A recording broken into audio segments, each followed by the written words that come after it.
un poquito de viento. Y viene del oeste también Clara Razú. Clarita, ¿cómo estás? Buen día. Muy buenos días. Acá viendo el cielo celeste por ahora. Diáfano, color Diáfano. Bandera argentina, ¿no? Bien celeste. Sí, sí. Muy escarapela. Azul cielo. Exactamente. Y acá viendo también la información esperable sobre el tema del precio de la carne. Ah, qué bueno eso, ¿eh? ¿Qué pasó? A ver, yo pongo en contexto una medida. Era suspensión de exportaciones por 30 días. Sí. 30 días. Por otro lado, ¿saben cuánto representa la exportación de carne en el 100% del consumo? ¿En el 100% del consumo de qué? ¿De nosotros? O sea, todo lo que es la venta de carne, sí. ¿no? De toda esa venta de carne que se hace en el país, al mercado interno y al mercado externo, ¿cuántos son las exportaciones? ¿Qué porcentaje representa? ¿Un 30%? 20. 20%.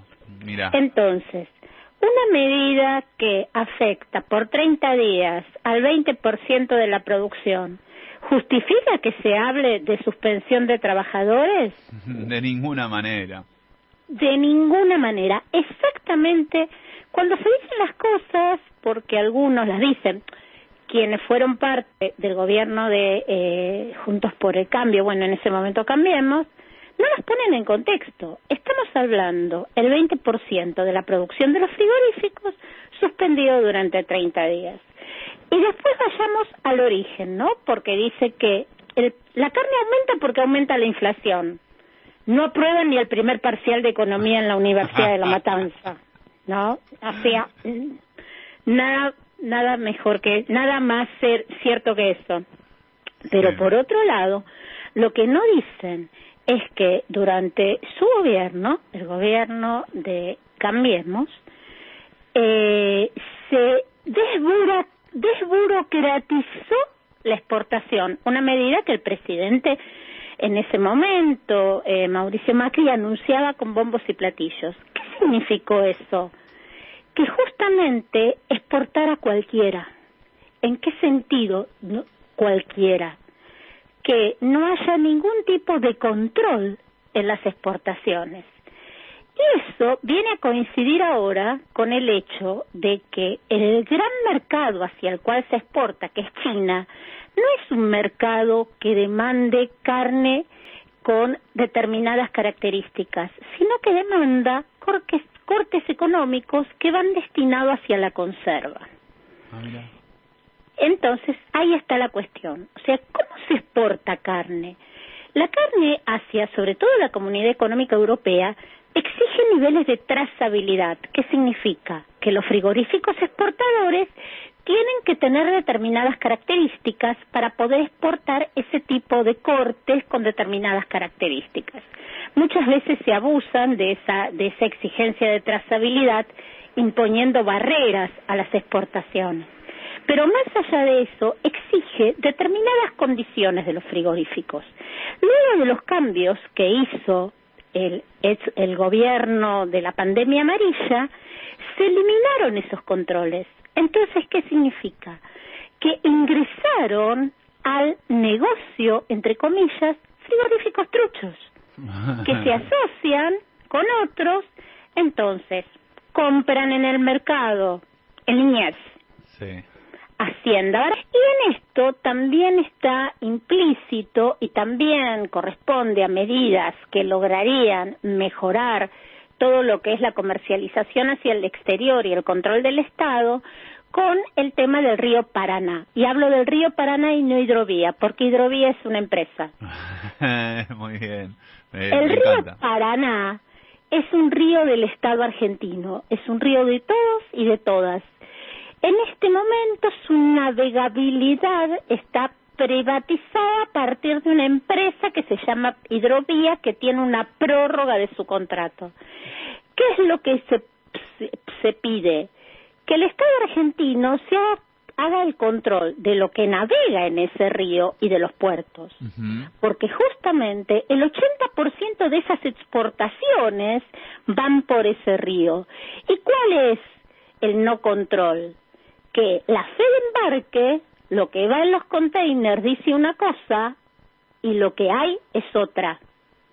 Eso lo tiene que controlar el Estado, porque justamente ahí tenemos la subfacturación de exportaciones, lo que sale y también lo que entra, porque también lo que hacen es sobrefacturan importaciones. Dicen que importan mucho más cosas de las que importan para comprar los dólares más baratos en el mercado del dólar oficial.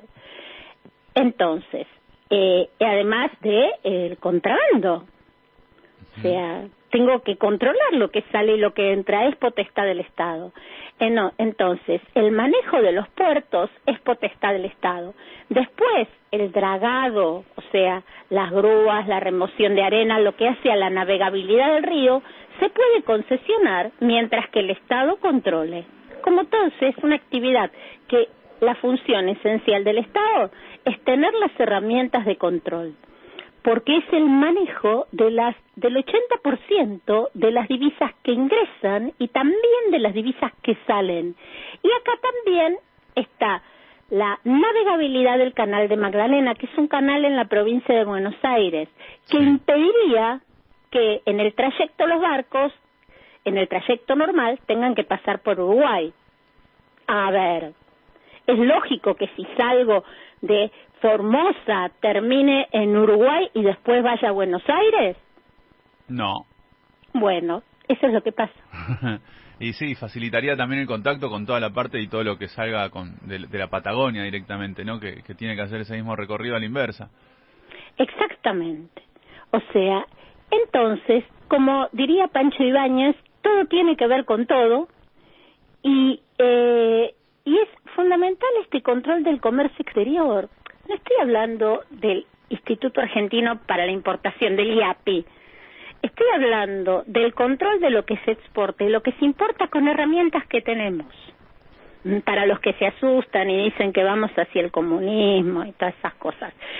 Porque eran controles que existían, es más, no solo antes de los 90, como el caso de la navegabilidad del Paraná, sino también con el caso del control de las exportaciones.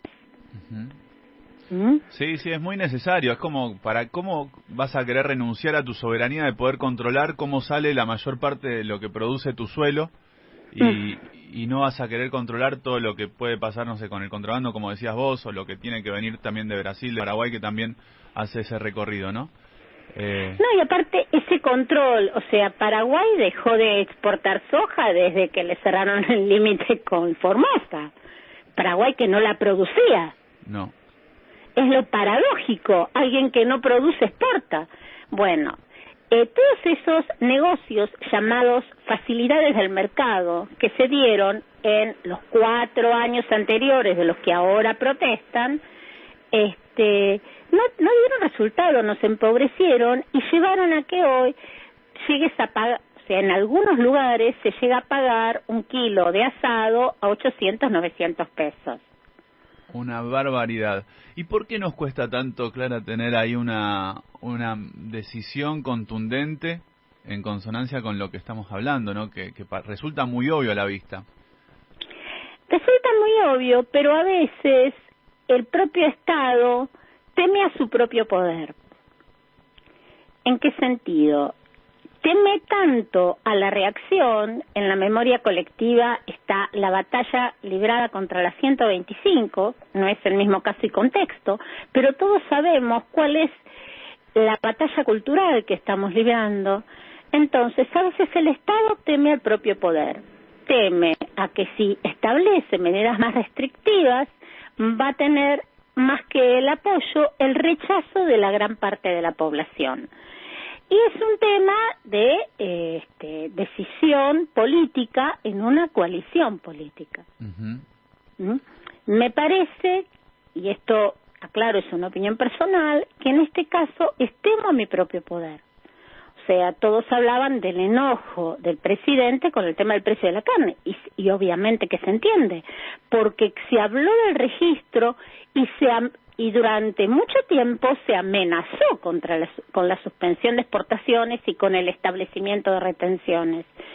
Y es como que el poder, o sea, esta medida en cuestionamiento, o sea, no es más, o sea, llevando a un lockout patronal.